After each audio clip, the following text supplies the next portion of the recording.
Voltando do programa Atuação agora para conversarmos com a doutora Carolina Quinelato, advogada trabalhista, para nós falarmos a respeito de um assunto bastante importante que foi divulgado recentemente, em relação a quem trabalha com a limpeza. Doutora, é um prazer recebê-la aqui no programa. Obrigada, Gabriela, eu que agradeço o convite. Vamos falar um pouquinho sobre isso. Vai ter agora uma modificação para quem trabalha na área da limpeza. Vai ter um adicional em relação à insalubridade. Como que isso vai funcionar, doutora? Existe um projeto de lei que está em tramitação ainda, é só um projeto, ainda não é uma lei, determinando que pessoas que trabalham, façam limpezas em banheiros de grande circulação, banheiros públicos, que eles teriam direito a receber o adicional de insalubridade. Mas isso não é normalmente uma novidade na Justiça do Trabalho.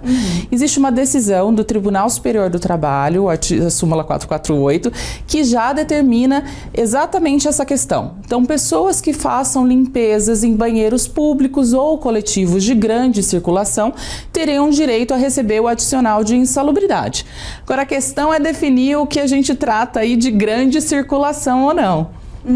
É uma questão um pouco difícil. E esse projeto de lei traz alguma definição neste sentido, um número de pessoas? Como que eles pretendem fazer essa verificação dessas vistorias que vão ser feitas? Sim, o projeto de lei, ele determina que locais de circulação com mais de 20 pessoas dariam direito ao adicional de insalubridade. A legislação em si, como não está prevista ainda na norma regulamentadora 15, que é a norma que vão definir todos os trabalhos que são insalubres ou não, não especificamente em relação a lixo. Ela não especifica um número de pessoas. O projeto de lei fala mais de 20 pessoas, mas geralmente a legislação considera aí acima de 25 pessoas. Realmente locais como, por exemplo, escolas, como condomínios, prédios onde tem várias empresas, onde é utilizado o lixo, aí sim seriam considerados locais de grande circulação e estariam inseridos aí nesse projeto de lei.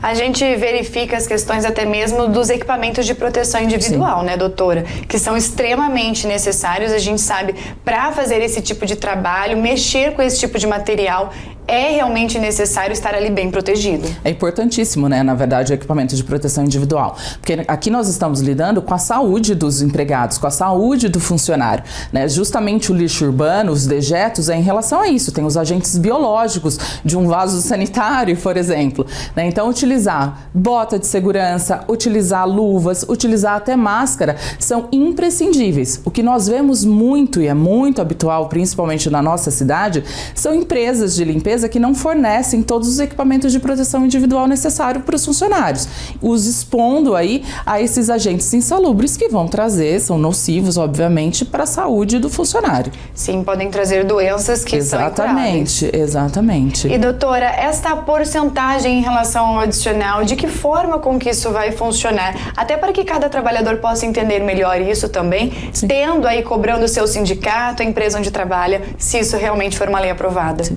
É muito importante para que os trabalhadores em geral tenham esse conhecimento aí dessa NR15, dessa norma regulamentadora.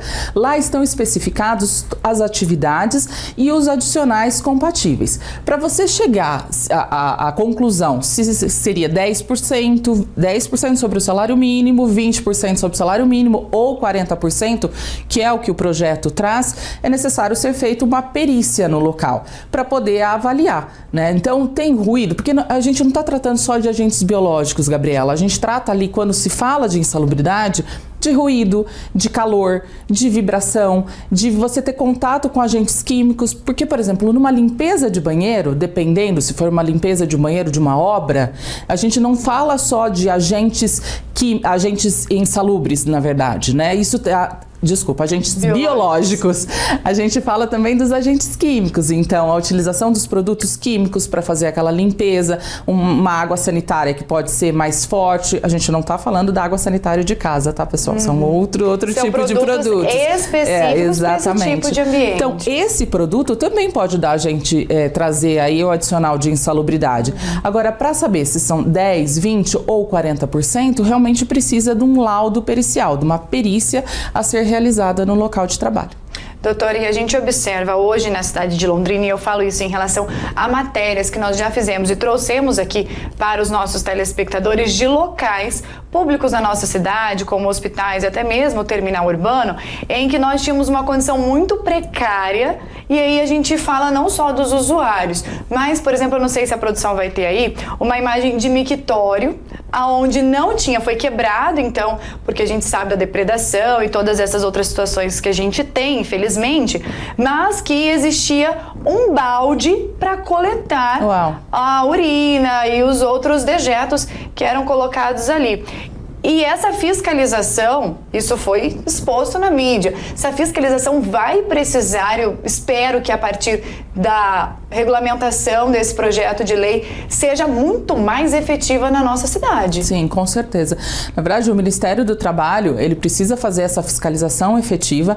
Essa perícia que eu comentei são mais em questões de ações judiciais, né? Mas você traz ali uma foto desse local de trabalho, por si só, já é o suficiente para constatar que realmente existe um agente insalubre. A questão é só o percentual. O projeto de lei, diferente do que há na ANR, o que ele traz? Trabalhou em banheiros onde haja grande circulação, sejam banheiros públicos, já defere o adicional de 40%. Já está determinado esse adicional de 40%, não havendo necessidade aí de fazer uma perícia para poder constatar qual seria o percentual desse adicional. Doutora, existe mais alguma outra orientação importante a ser passada para os trabalhadores nessa área em relação a este tema? Com certeza. A utilização de equipamento de proteção individual. Se o seu empregador não estiver fornecendo para você, cobre. Exija que haja pelo menos a bota, a luva, a máscara, para que você possa trabalhar em segurança. Se isso não estiver ocorrendo, você tem que procurar os órgãos direcionados para poder fazer aí uma denúncia, porque o que não é concebível é você trabalhar num local estando expostos a esses agentes biológicos que realmente ocorrem. Muito obrigada, doutora, pela sua presença e pelos esclarecimentos sobre esse assunto. Imagina, eu que agradeço o contato. Obrigada. Essa é a doutora Ana trazendo pra gente, então, muitas informações a respeito deste assunto. Ela que trabalha nessa área realmente, trazendo essas informações e trazendo esses esclarecimentos importantíssimos para os trabalhadores. E você, que é nosso telespectador, deve se lembrar dessa imagem que eu comentei com a doutora aqui no programa a respeito deste balde que estava ali realmente para coletar a urina de um mictório.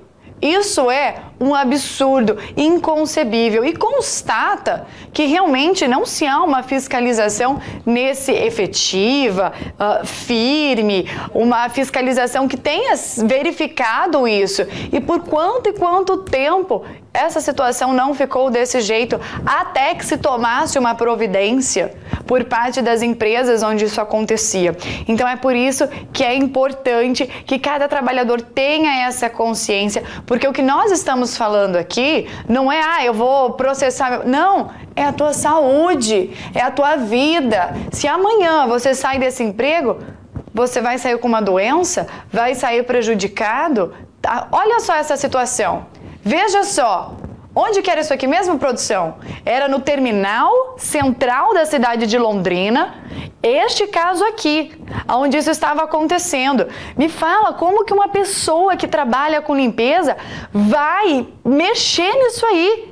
É uma grande nojeira. E após o nosso contato, a nossa conversa, nós trazermos isso aqui no programa Atuação, que uma providência foi tomada. Basta interditar se o mictório não está pronto para ser utilizado, se ele foi danificado. Agora, esta maneira aqui, é esse tipo de coisa que a gente não pode admitir, porque interfere na saúde, na vida das pessoas, dos trabalhadores.